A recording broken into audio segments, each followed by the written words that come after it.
This is a First Coast News Plus special presentation. Unsolved. Search for the missing. Now, here's First Coast News cold case journalist, Katie Jeffries. Ernest Brown just doesn't understand what could have happened to his brother. The last time they spoke, his brother Frank said he was about to be released from Baptist Hospital, and then he vanished. He ain't forgotten now. He ain't forgotten. Ernest Brown has questioned what happened to his older brother for years. Same thing, nothing. Now almost 9 years of nothing. He says he has gone over the day of June 3rd, 2015 in his mind countless times, and it just doesn't make sense to him. His brother Frank Brown suffered from seizures, and an episode landed him in Baptist Hospital downtown. Ernest says after staying a few days at the hospital, Frank called him to say he was being released and needed a pickup. So me and Mom talked to him again. We was downstairs.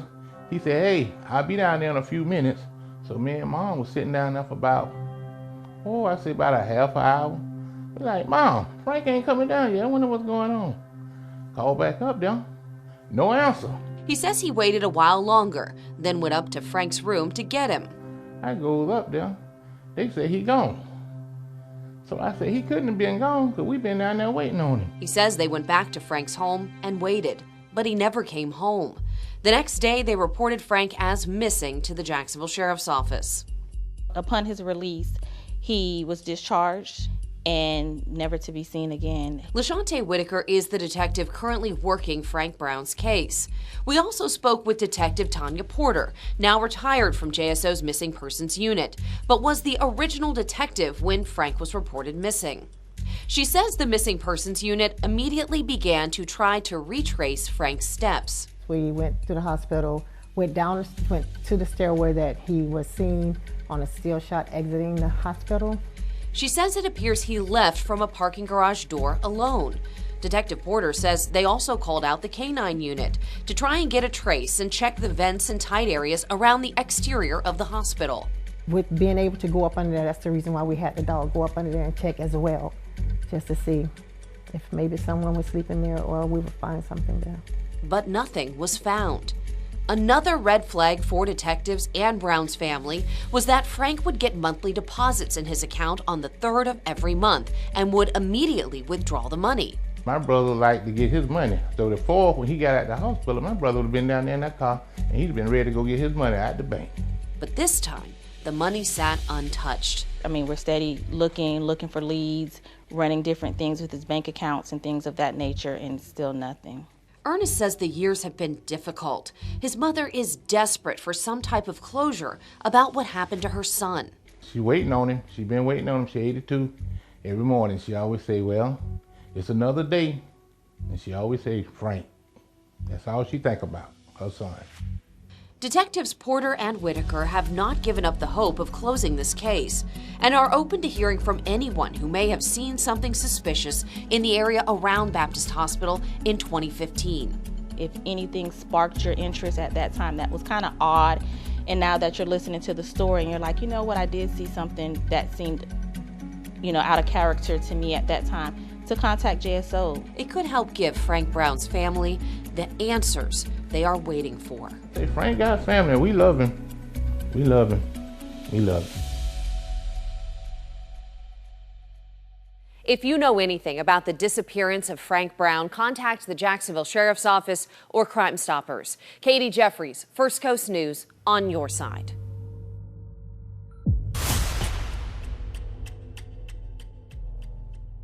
Austin Patchkey's parents say their lives have not been the same since 2022.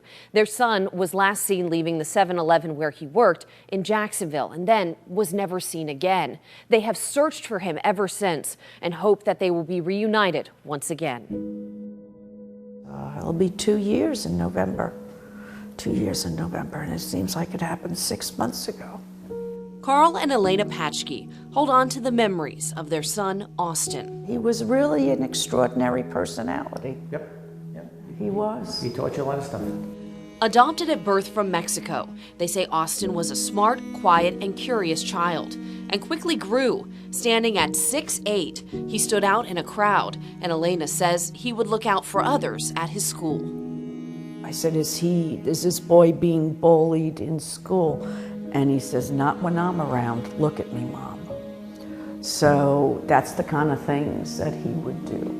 Now they are desperate to know what happened to their son. They say it all began with a message in November of 2022. He'd been living with a friend, and a friend told us, listen, I haven't seen Austin in so many days, or whatever, and then we knew something was wrong. The Patchkes say Austin had been struggling with drugs, and they were trying to get him help. So they called the Jacksonville Sheriff's Office. And he was last seen walking out of the back side of the building, and nobody has seen or heard from him since. Detective Paul Clayton with the Missing Persons Unit was assigned to the case. He says Austin was last seen leaving his job at the 7-Eleven on Old St. Augustine Road on November 16th of 2022. He did not have a car and was seen walking and appeared to be alone. There were no tips received in the area and no other surveillance cameras in the area other than what was on the outside of the 7-Eleven. From there, Austin Patchke seemingly vanished. People who knew him told detectives he mostly kept to himself, just went to work and came home. No one had been threatening him. Detective Clayton says his next steps were checking Austin's financials. And there's been no activity in his bank account since his disappearance. Before the Patchkes moved to Northeast Florida, they lived in New York. It is possible that he may have moved back to New York and just didn't tell anybody where he was going. So hopefully that's the case, and somebody can see this story and pass along a tip, and Austin is alive and well. Elena Patchke says she has reached out to Austin's friends in New York, and none have seen him. His parents say Austin was very attached to his dog Spirit, and they can't imagine him leaving Spirit behind. Another thing that has puzzled the Patchkes is that there's reportedly still activity on Austin's Facebook page. Just logins and logouts, but no new posts. Still, detectives and the Patchkes hold on to hope that Austin is still alive and they will see him again. Austin, we love you so much. Just let us know you're okay. We know you have to find your own way in life, and I know children pass through your life. But we love you no matter what. Mommy misses you, so does Spirit and your sister. And you have a beautiful little nephew. A beautiful little nephew. We just want you to know that you're okay. If you know anything about the disappearance of Austin Patchke, contact the Jacksonville Sheriff's Office or Crime Stoppers.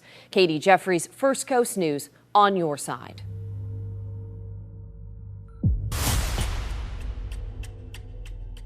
What happened to Valerie Santisteban has been a mystery to her family. The mother of 4 disappeared in September of 2020. Her belongings left behind, just seemingly up and vanished. Valerie's mother, though, holds out hope that she will be reunited with her children.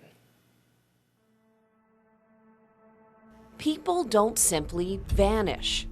It was a shock, especially to me. There has to be some explanation. Because, she just loved being with her children. But it's been 4 years and no answers for Adriana Bourbon about what happened to her daughter, Valerie. She was very adventurous. She was always doing something with the children. It was September of 2020. 36-year-old Valerie Santisteban and her husband, Jonathan, were at the Life Storage on Deerwood Park Boulevard. They were homeless and kept their belongings in a unit there. Valerie's children were living with her mother, but Adriana says Valerie kept in close contact with them. She loved her children very much. According to reports, around 11 p.m. on September 26th of 2020, Jonathan left to get some food, and when he returned, Valerie was gone. She was reported as missing to the Jacksonville Sheriff's Office 6 days later.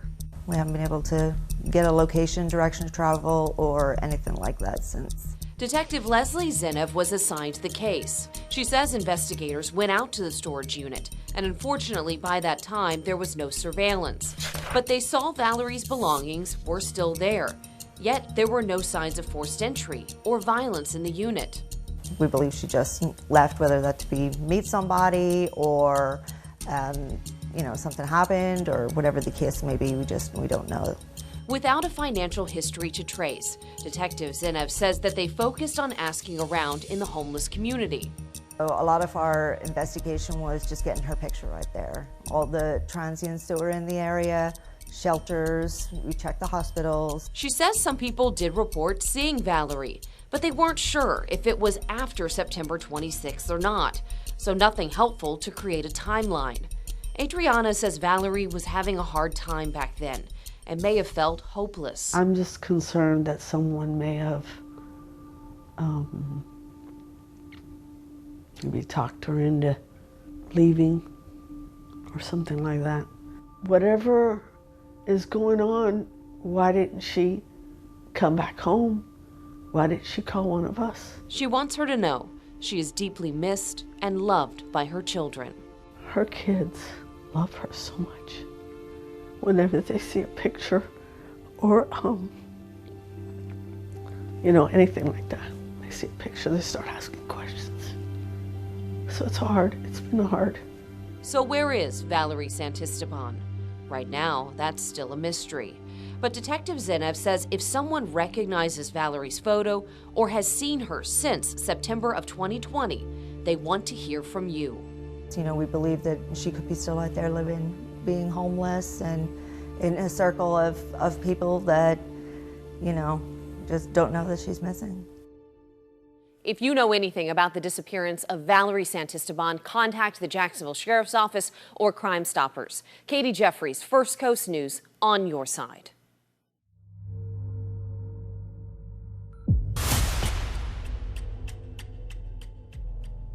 Detectives have a specific ask in the case of Ricky Caldwell. They want to know more about the people he was with the night he disappeared. They have a vague description of the people and the car, but they want more. So I really don't know what happened to my grandson, but I do know that something happened to him. It has been more than 11 years since Nancy Caldwell has seen her great-grandson, Ricky. But we know something did happen to him because he would not stay away from his children and his babies. Ricky was the father of 3 girls and had a baby boy on the way. She says Ricky had been staying at a home with friends on Broadway Avenue when suddenly his contact with his family and children stopped. But I know that something wasn't right. She says she went to the home on Broadway Avenue to find Ricky, but instead found the house empty. Fence was open, the house was open, wasn't a lamp, wasn't nothing in the house, completely empty. And nobody's seen him since that day. Nancy reported Ricky Caldwell as missing to the Jacksonville Sheriff's Office. Detective Tanya Porter, now retired, worked the case in 2013. Detective Barakiel Hamilton is the current investigator on the case. They say the investigation shows Ricky was last seen alive at the home on Broadway Avenue on August 31st of 2013. They say there had been a group of around 7 people at the house that night. And Ricky ended up leaving the house later that night with 2 unknown black males and a female in a green Lumina vehicle, and haven't been seen since. Before he left, though, he had been in an argument. It was verbal. It was over money. And the people who were in the argument, were those the people he left with or different? No, they were different. Who those 2 men and woman were in the green sedan, believed to be Illumina, remains unknown. In my heart, whatever happened to him, they killed him. Detectives say the friend Ricky was staying with did speak with detectives, but couldn't identify the people Ricky left with. Now detectives are hoping those with information about who Ricky Caldwell left with that night will come forward. You have family members that want answers that we can't give them because we don't have any answers. So anything that can come in to shed light into what happened will be helpful, just to give that closure to the family. Even small information could help move this case forward. Anything that we can follow up on, we would and we will. And help Nancy Caldwell, as well as Ricky's children, get answers about what happened to him more than a decade ago. If you know anything about the disappearance of Ricky Caldwell, contact the Jacksonville Sheriff's Office or Crime Stoppers. Katie Jeffries, First Coast News, on your side.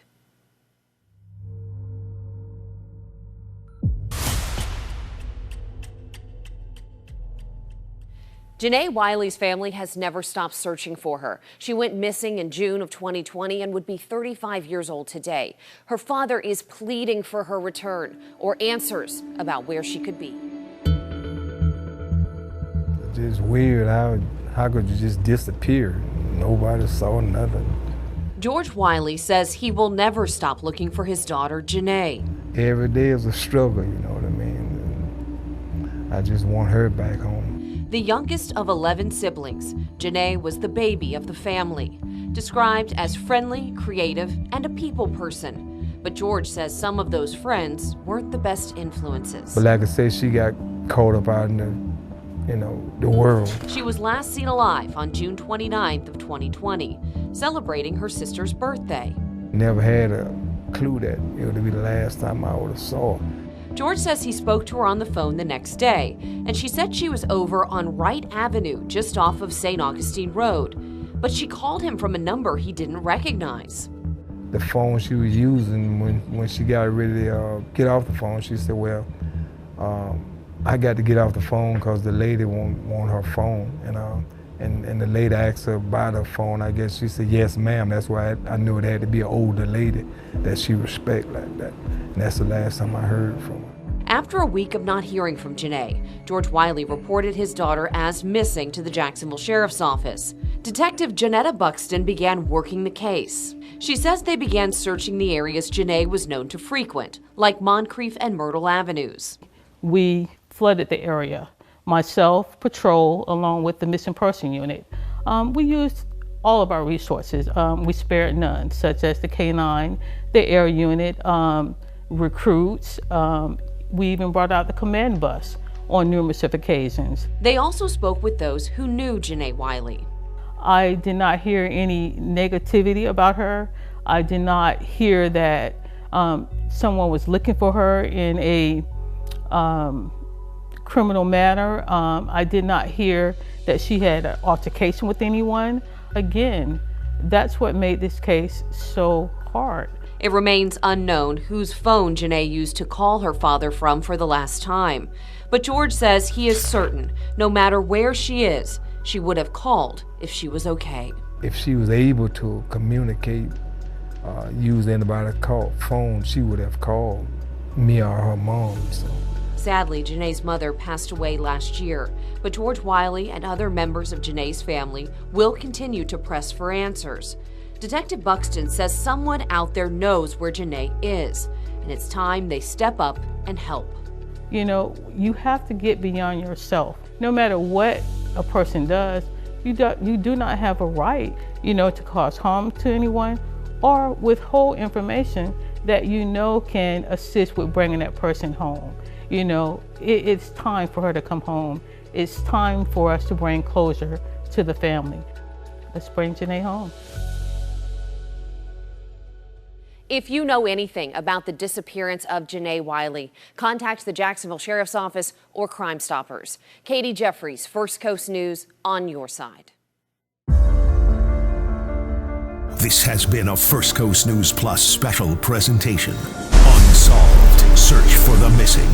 Stream your first choice for local news every day on First Coast News Plus. First Coast News, on your side.